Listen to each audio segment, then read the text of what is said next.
kiongozi wa jopo la mawakili wa Tundu Lissu akizungumza, ni wakili Rugemeleza Nshala akieleza kilichojiri kwenye viunga vya mahakama ya hakimu mkazi Kisutu wakati kesi zinazomkabili mwenyekiti huyo Tundu Lissu zikiendelea. Huyo hapa Dr. Nshala akieleza. Tarehe 24 ya mwezi wa 4 mwaka 2025 kesi mbili ambazo zinamkabili mwenyekiti wa Chadema ndugu Tundu Antipas Mugwai Lissu zilitajwa hapa mahakamani. Mtuhumiwa au mshtakiwa Tundu Antipas Lissu hakuja mahakamani kwa sababu mahakama ilikuwa imetoa amri jana usiku kwamba kesi hizi zitaendelea kwa njia ya mtandao. Na hiyo ni taarifa ambayo mawakili tumeipata saa 3:07 usiku.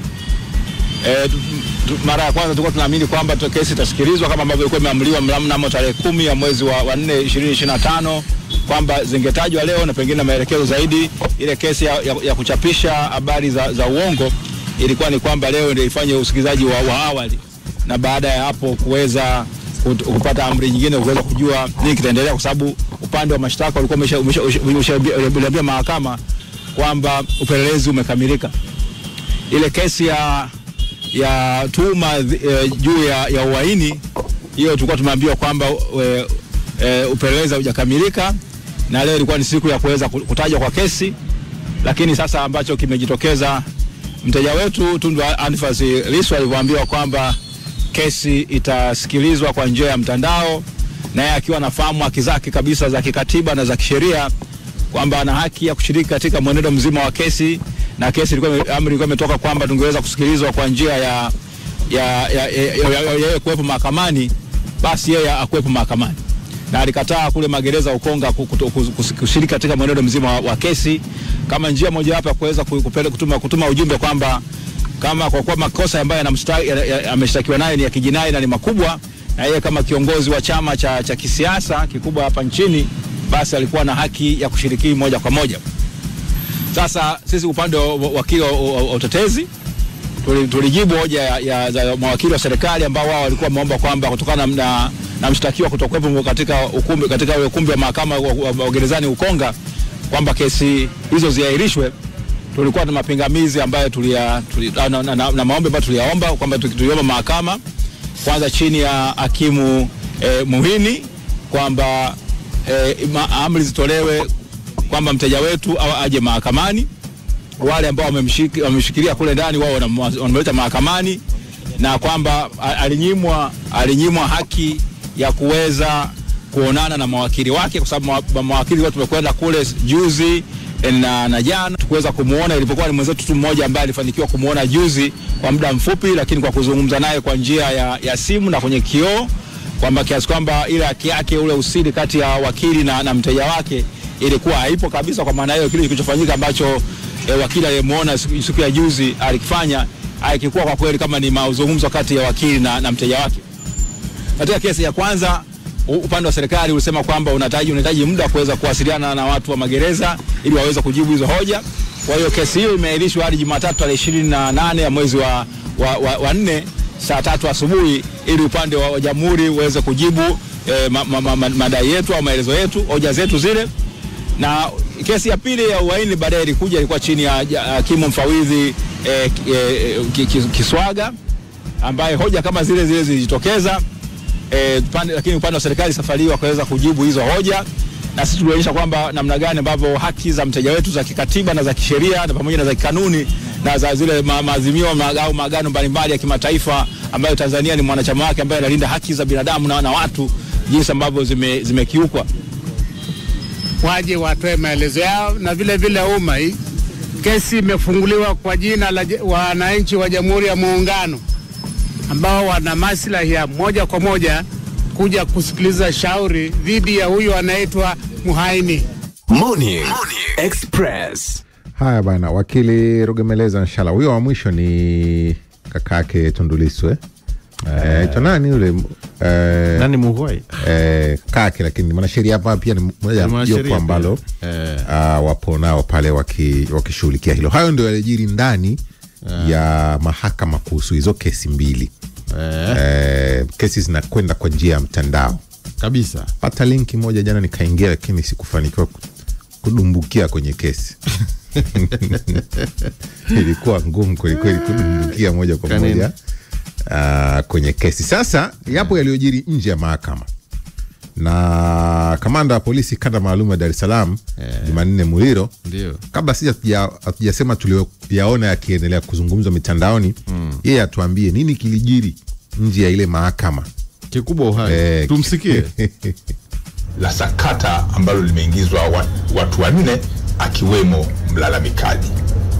Upelelezi wa shauri hii unakamilishwa haraka iwezekanavyo ili mamlaka zingine za kisheria ikiwemo ofisi ya mashtaka iweze kuchambua na kubaini ni shauri lipi ambalo linaweza zikasimama kisheria kuhusiana na swala ambalo tunalichunguza.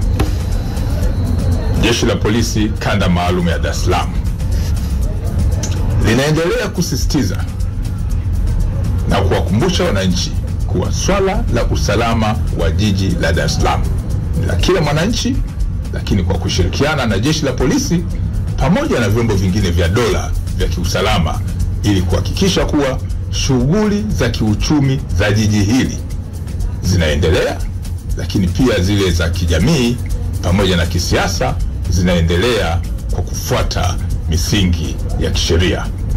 Kuhusu swala la mahakama ya Kisutu kwa siku ya leo tarehe 24 mwezi wa 4 mwaka 2025, kwa ujumla usalama katika eneo lile la mahakama na maeneo mengine ya jiji la Dar es Salaam uliimarishwa kwa kiwango cha juu ili kuhakikisha kuwa shughuli zote za kiuchumi za jiji hili zinaendelea, lakini pia zile za kijamii pamoja na za kisiasa, ambapo vyama kadhaa vilikuwa vikiendelea na shughuli mbalimbali za mikutano yake ya hadhara.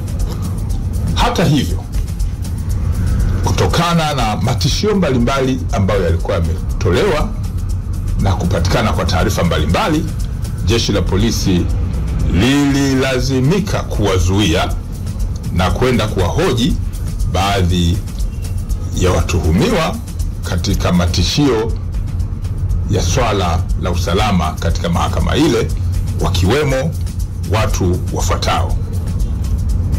Watu ambao walikamatwa na kwenda kufanyiwa mahojiano kwenye kituo cha polisi cha Oysterbay pamoja na kile cha Mbweni Mabwepande ni pamoja na John Heche, lakini pia John Mnyika, Chacha Heche Seguta, Swezi Dani na Radufu pamoja na James Mseti. Baada ya mahojiano, haki za dhamana kwa watuhumiwa zimewekwa wazi. Jeshi la polisi kanda maalum ya Dar es Salaam litaendelea kutimiza majukumu yake ya msingi ya kuzuia vitendo vya kihalifu na kufuatilia taarifa mbalimbali, lakini huku likizingatia misingi ya haki pamoja na sheria za nchi. Morning Express. Haya, kamanda wa polisi kanda maalum ya Dar es Salaam Jumanne Muliro huyo akieleza, na baadaye ikaeleza kwamba Heche na Mnyika walipata dhamana. Na wafuasi wengine wa Chadema walipata dhamana. Kuna wengine sijui walisema wamefanya sijui wametupwa huko wapi. Taarifa jana zilikuwa ni nyingi sana. Ndio maana nimempa kamanda Muliro muda atuelezee tu ambacho jeshi la polisi limekifanya. Okay. Sasa mengine ambayo yako kwenye mitandao sisi kwa kweli tuiachie mitandao. Popo. Kikubwa uhai. Muliro Jumanne, jeshi la polisi anasema lililazimika kuzuia wafuasi na viongozi kadhaa pale, lililazimika kuwachukua kwenda kuwahoji. Waandishi hawakumuuliza maswali mengi. Nimeshangaa. Waandishi mimi sikuwepo, lakini mimi ningemuuliza. Nani alikuwa pale tumlaumu? Abeli alikuwepo. alikuwepo kimwili. Usinikumbushe Abeli jamani. Abeli atakuja hapa ngoja. Usinikumbushe Abeli. Lakini Abeli pia ni miongoni mwa watu ambao jana alikuwa Kisutu. Abeli bwana. Ahadi yetu ilikuwa sisi na Abeli tuwasiliane. Baada hapa atupe ripoti. Sijui ilikuwaje. Nilikuwa naangalia kuna documentary moja bwana anasema waandishi wa habari ni vita. Ni wanajeshi. Kwa hiyo hicho ndio ambacho kimejiri na ambacho amekizungumza Muliro. Of course jana Chadema walifanya press baada ya yale yaliyotokea. Niliuona mwenyekiti wa kanda ya Pwani Buniai akizungumza na kutoa tuhuma kwamba wapo viongozi wa chama hicho ambao wamepigwa na kutupwa maeneo mbalimbali na wanachama wao. Sasa hizo Kamanda Muliro kwa sababu yeye hajazisema na hajathibitisha popote, basi inakuwa ni lakini inaishia kuwa ni tuhuma ambazo zimetolewa kwa upande wa Chadema kwamba wapo viongozi wao wanawataja kwa majina, wengine wanaonyesha na picha zao wakiwa kwenye maeneo kadhaa wakiwa wanaonekana ni kama wameumia. Kwa hiyo labda polisi wanakuja na taarifa nyingine labda ya either kufafanua ni nini kimetokea kwenye hayo. Lakini mpaka tunaingia hapa taarifa ya jeshi la polisi ilikuwa ni hiyo, na ametaja hapo vizuri tu watu ambao waliwakamata na jinsi walivyohojiwa na dhamana zao zikawa wazi. Pale nje ya mahakama pia Martha Karua alikuja. Martha tulimwona pinzani pale nchini Kenya alikuja kuchagiza. Na yeye pia alikuja kuchagiza miongoni mwa wanasiasa manguli. Alikuwa ni mgombea mwenza wa Raila Odinga kabisa. Chaguzi uliomalizika ule. Huyu hapa Martha Karua alizungumza kidogo mahakamani. Tuko hapa nikiwa na kofia mbili ya mwanasheria na pia mwanasiasa. Mimi ni mwanasiasa na kiongozi wa chama ya PLP, People's Liberation Party kule Kenya. Lakini ile imenileta hapa leo ni kuungana na wenzangu wa East Africa Law Society kuja kutazama kesi ya wakili mwenzetu na mwanasiasa mwenzangu Tundu Lissu. Pia tuko na wengine hawako hapa. Walifika wakati mlikuwa mnapigwa na polisi na wananchi wanapigwa na polisi hapa nje ya mahakama, wakarudi. Tulikuwa na watu kutoka Amnesty, tulikuwa na mwakilishi wa Law Society ya Kenya na wengine wengi ambao sitaweza kutaja sababu